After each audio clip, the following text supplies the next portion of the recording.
Welcome to the Insomnia Project. Sit back, relax, and listen as we have a conversation about the mundane. One thing we can promise is that our conversation will be less than fascinating so that you can just feel free to relax, drift off, listen, I guess. I want to thank you for joining us, and we hope you will listen and sleep. I'm your host, Marco Timpano, and in the studio is a dear friend, Bil Antoniou. Did I get that right? That is correct. I kind of messed it up a little bit. No, it's good. Bill, I want to start by saying you were the first person that I contacted when we had the idea for a podcast, because you were the only person that I knew who had a podcast. So let me just start by saying thank you.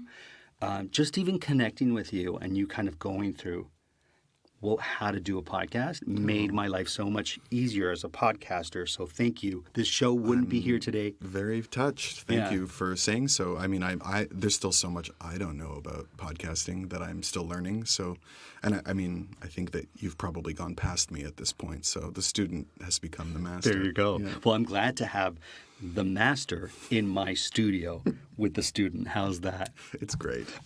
Let's talk about your podcast then. Thank you. And yes. I will have them in our show notes for any of our listeners who don't have a pen and paper. They're just chilling at home. We have a lot of listeners who will listen when they get ready in the morning. Oh. Instead, and it's really interesting because it's meant for people to fall asleep to, but they're like, it relaxes me in the morning, so I'm not listening to news or whatever. Well, some of us like to wake up in stages, so I always wear sunglasses when I leave the house in the morning, even though sometimes it's not that bright outside. Oh, really? Because it's like sleeping with my eyes open. Oh, I love that. Yeah, I consider them outside glasses, not sunglasses, so I wear those to work. So you ease into your day. Absolutely, yeah. Visually speaking. Yeah. Oh, that's really cool. That's a great tip, actually. You know, they have these alarm clocks that won't ring, but they'll light up the room with light. Oh. So the light will gradually get brighter and brighter closer to your wake-up time. That's not for me. Okay, that wouldn't work for me. Fair enough. But your podcast, which was the first I just want to say also as an endorsement, I love your podcast. Thank you very I've much. actually learned a few great things from your podcast. That's lovely. Thank you. And I've been a guest on your podcast. Yes, absolutely you have. Which was the first? Bad Gay Movies was the first. I had that idea for a long time before I finally pursued it. I had wanted to do a podcast for a long time because I had been listening to them for a long time and found out that people could do them quite easily and that, independent podcasts were possible. And you know yourself as an artist, there's always a struggle to get your stuff made and get it out there. And so when things are possible, you pursue them. Sure. Hence why I started writing plays instead of films, and hence why I started a podcast as soon as I could. But I knew that I wanted a subject that was very specific, because a lot of people have podcasts, and there's a 1,000,000,001 movie podcasts out there. And right. A lot of them are wonderful. I don't mean to take away from any of them, but I didn't want to do something that was just the movie of the week. I wanted something that people would get something very specific out of it and that would have a specific audience. Mm-hmm. And also that would be entertaining to listen to and to put together. And so I came up with the idea of doing a podcast focusing on bad gay movies because I've watched many of them. Okay. For a long time, I was on the press list for the Inside Out LGBT Film Festival in Toronto. And that's a film festival that focuses on LGBT films, yeah. Right. Or whatever the whole alphabetical assortment is now. Power to everyone. And I got to mention, it's a great film festival. It's a great festival. It has not gotten douchey over the years, No. and I appreciate that about them. And I got to say, too, that Toronto has awesome film festival, whether it's, TIFF, which is the crown jewel, to some of the short film festivals. We're very fortunate. Oh, and every weekend there's a different one. I mean, we're probably the world's center for film festivals.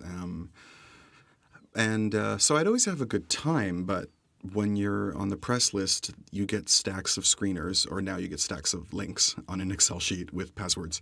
And you watch a lot of movies, and a lot of them are bad. And then I would go to the festival with friends, and I noticed that we would go into a movie knowing it was going to be terrible, and then we would watch how terrible it was, and then we would have a great time after talking about how terrible they were. Sure. And so I thought there was something in that. And so that's how I came up with the idea. And the first two people I thought of said yes, which sounds passive. I mean, they were my first two because they were my ideal choices, which was Michael Soulard and Daniel Krolik. Daniel Krolik, who was a guest on our show as well. Yes, of course, yeah. And he and I have been friends for a long time.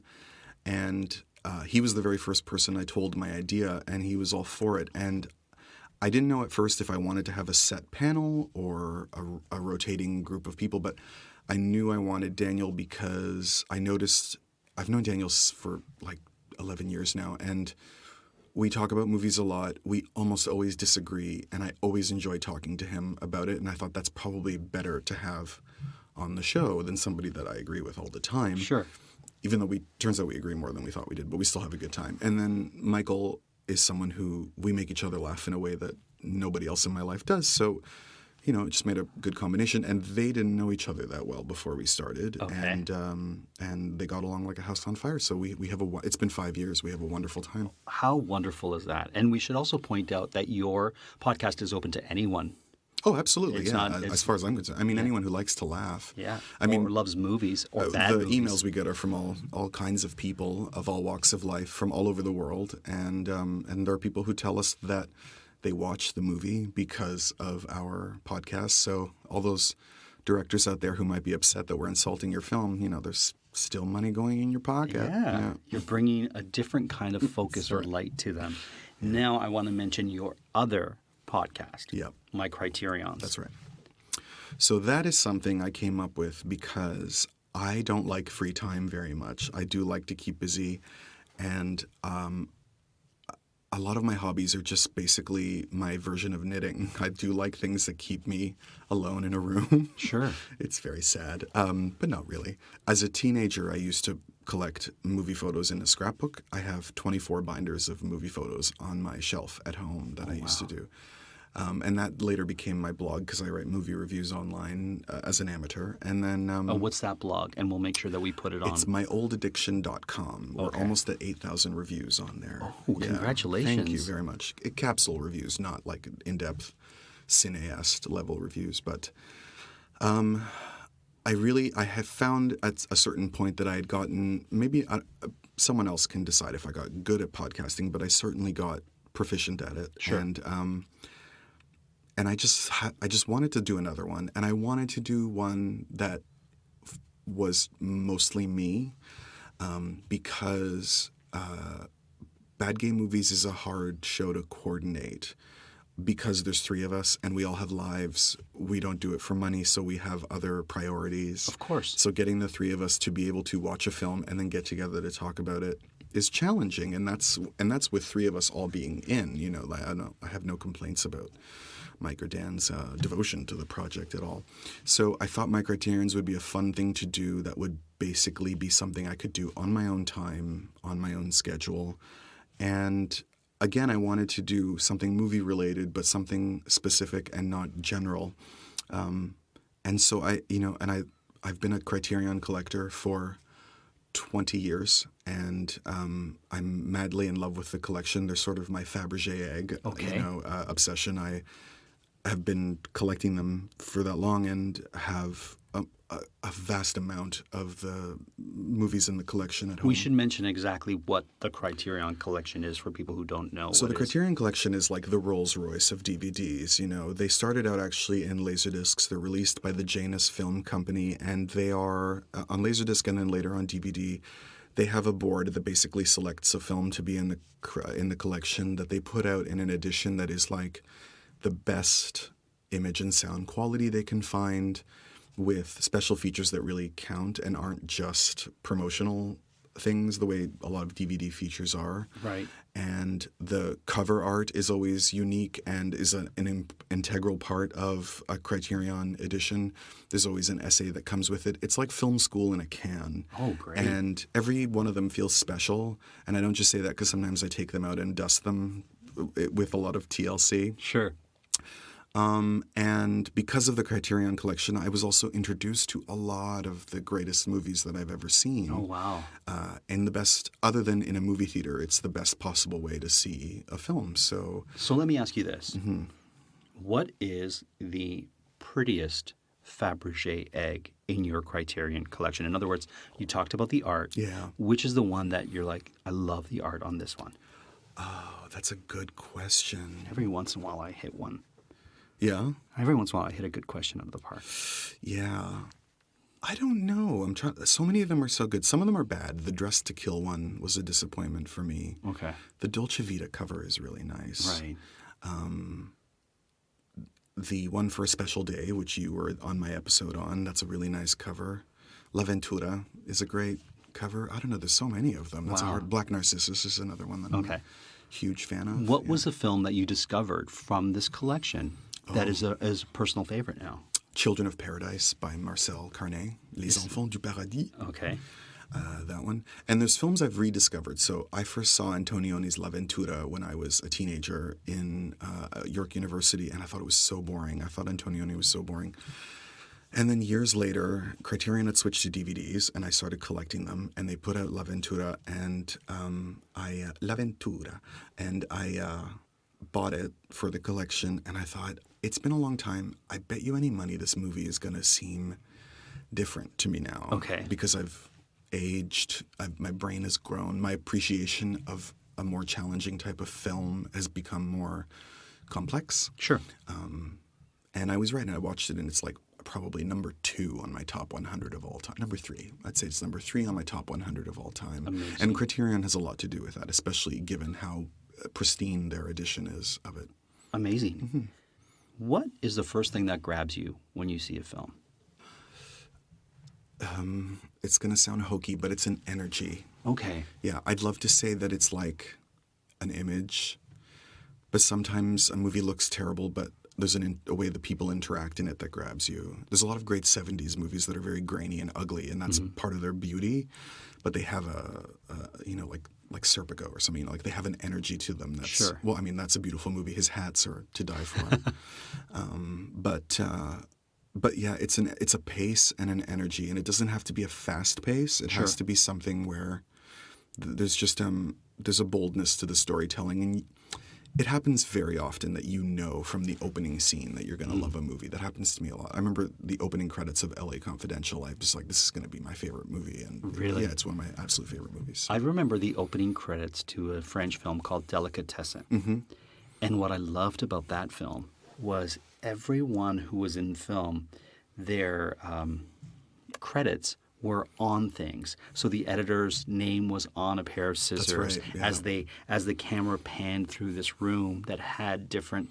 The director of photography was on an old camera or some sort of still image, and I remember watching that and thinking, this is brilliant. And the film had me from the very that's beginning. a great movie. I haven't seen that in a long time, but he's made very few movies as good as that since. Okay. And yeah, like I loved A Very Long Engagement, but I find most of his films since then have become more obsessed with his quirky sense of visuals, while as with Delicatessen, he was still proving himself, so he had to make the story as compelling as his very unique visual style. I also love Delicatessen because the very first time I ever went to the movies by myself downtown was when I was 15 years old, and I went to the Carlton to see Woody Allen's Shadows and Fog because Madonna was in it. And it was the only theater that it was playing, and she's in one scene. And I trudged on like a Sunday afternoon. I trudged to the Carlton by myself. My dad used to give me $1 every day at school to buy something at lunch, and I would always save it because matinees were $5, so I'd use that on the weekend. Wow. I've told that story many times. It's how I show how adorable I am. And I still remember like getting off at College Station to find the theater. You know, like I wasn't used to going downtown. Sure. I wasn't working downtown yet. And that area of the city, back in the day, I remember going to the Carlton. It was, I don't want to say it was shady, but it had an element of city grit. I wouldn't let's have say. noticed. I was so Okay. like wide-eyed and excited. Sure. I wasn't naive. I mean, no one would have been like, "Hey, take this downtown for me," and I would have done it. But I wasn't. Everything was romantic about it to me. The point of the story being, I remember the posters that were in the theater the first time I went in there, and it was Lars von Trier's Europa, aka Zentropa, and Jean-Pierre Genet's Delicatessen. One of the beautiful things about the Carlton is that they would play a lot of foreign films. Yes. And there was a time where I was really into going to see foreign films, and I would take some friends of mine. And my friend had a younger cousin visiting from, I want to say Vancouver. And I said to him, why don't we go see a foreign film? And he's like, yeah, that's great. I need to do something with my young cousin and whatnot. So I said, well, let's go to the Carlton because I know they play a lot of foreign films. And I said, let's go see Paris is Burning because I figured it was a film that took place in Paris. It's not a French movie. No, I don't know. it's But not. I still have never seen that. Oh, you It's haven't? one of the most popular documentaries of all time. I don't know why I haven't seen it. I'm not avoiding it. But I remember his cousin, who was very young at the time. We got in. At the end of the film, her eyes were like wide open. Amazing. But it was a great film. I remember us walking out, and he's like, I thought we were going to see a French film. And I'm like, and I think part of the reason we picked a French film to see was because she was studying French and she was at a... Before the internet, too, right? Before you could, like, look something up. I remember going to the Carlton to see Belle de Jour, and it wasn't playing that day when they re-released it. And so my friend and I saw Crumb instead. Crumb? The documentary about Robert Crumb, which is that's a very shocking movie to see when you're not ready for it. Okay. And you're 17 and Fair. rather sheltered. But after that first time, I started going to the movies every weekend by myself, and it was always with the intent of seeing something downtown, as much at the Carlton as possible. Sure. I still go to the Carlton. The Carlton has some... It's still great, and it's a Rainbow Cinema. It's not a Cineplex Cinema anymore. Right. So they have a lot of first-run stuff, popular stuff in there, as well as the rare stuff. But when it was still a Cineplex, they only played the stuff that played nowhere else. Yeah. And like the Gay Village is around the corner, so they've got their demographics set in there with like the rare and unique artistic stuff. Sure. That we all love so much. What bores you in film? What's something that you're like, oh, as soon as this thing happens, or you're like, I find it so boring? A lack of tension. Okay. Yeah, again, I know that's a pretentious answer, but I don't have a preference of genre of any kind, but there has to be something. I love a long, slow, wordless European art film. Oh, see, no, that's not going to necessarily work for me. I do Okay. love them, but the good ones are the ones that have a sense of something, a sense of longing or searching hanging in the air. Sure. There's a wonderful movie from Turkey called Once Upon a Time in Anatolia by Nuri Bilge Ceylan. I'm sorry if I said that wrong. And it's about 3 hours long, and it's just men driving around looking for where one guy buried a body because he forgot where he buried it. Okay. And it's one of the greatest films ever made. Ceylan's movies are all amazing, but I found, by the end of it, I felt like I had searched into a human soul in that film. So a movie being physically slow is not a problem, but there are movies where they're not questioning anything. They're just using long, slow takes to be pretentious. And I think I have because I've watched so many, I think I have a good instinct for knowing the difference. But, Sure. And one of the beautiful things about any art form is that it can be so subjective, right? So what speaks to you might not speak to me. Absolutely. I mean, no two people ever see the same film. Right. And I never personally am willing to get into an argument with anybody about a film. I like discussing things. And if people don't agree with me on a film, I'm always curious to hear why. But I don't know. I have people just try to pick fights with me all the time, and I don't really get it. Like, I'll just go home and watch it alone. I can live, I guess.